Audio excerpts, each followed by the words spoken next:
Hi everybody, I'm Ashley Bullington and this is the warm-up. We are in full swing in the postseason now. Boys started up this week and the girls will be figuring out who's going to state this Saturday. As the boys playoffs begin, let's take a look at some great second round matchups. In 6A, the biggest matchup on the docket is Richardson-Pierce versus Denton-Guyer. The Mustangs are ranked 9th in the state, but Guyer is ranked 2nd and are hungry to get to state after being denied in last year's regional final. Guyer will be hoping big man Jacoby Coles can somehow contain Pierce's Drew Timme. If Coles can neutralize Timme, it could keep this one from becoming a shootout and let the Wildcat guards control the pace. As for Pierce, they need Chosen Amade to make shots and help Timme from getting double and triple teamed. Look for Davion Harmon to control the game down the stretch and help Guyer pull off the victory. Little Elm is taking on Mansfield Timberview in what should be an amazing 5A Region 1 game. The Wolves haven't lost since suffering 2 losses in the Whataburger tournament. CJ Smith and Trezarian White have been dominant for Timberview, and their defense should chase around RJ Hampton all night long. However, Hampton is not one to be underestimated. He has carried the load for the Lobos the past couple of weeks and is impossible to stop. If Timberview can hold Hampton to under 30 points, the Wolves should advance. If not, it could be a long night.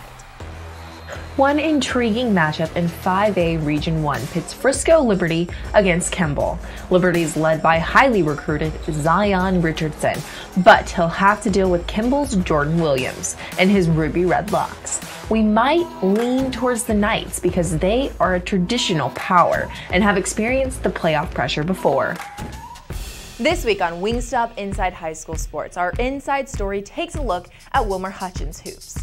Despite being ranked number 1 almost the whole year, the Eagles are flying under the radar in their own area. Could this be the year Wilmer Hutchins takes home the state title? Also, it's time for another postseason bobblehead to be given out. Let's take a look at the nominees for our Finisher of the Year.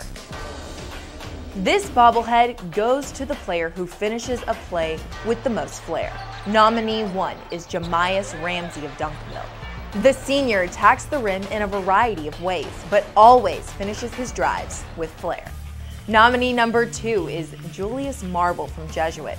Since coming back from injury, he hasn't treated the rim very kindly. Marble is always ready to finish a fast break with a vicious jam. Nominee number 3 is Avery Anderson of Justin Northwest. He will either finish a break with a nasty jam or use his length to get around a defender for the bucket. Time to slow things down with the cool down. We'll start with some of our favorite girls. The Lakeview Centennial Cheer Squad led their band and basketball team through the halls of the school for a pep rally on Tuesday.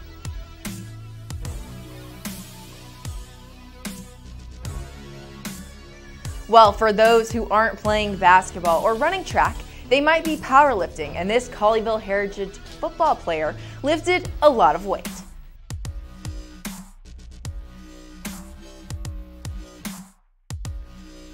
Last but not least, Kyler Murray made his first appearance since declaring for the NFL draft, right in our backyard. Murray won the Davey O'Brien Award and accepted it Monday night in Fort Worth. He also had his Sooner display added to the display cases amongst some of the greatest college QBs in history. We're playing playoff basketball in DFW and we've got basketball for you. Follow all our social accounts to stay up to date with everything inside high school sports. We have Facebook, YouTube, Twitter, and Instagram. You can see the handles here.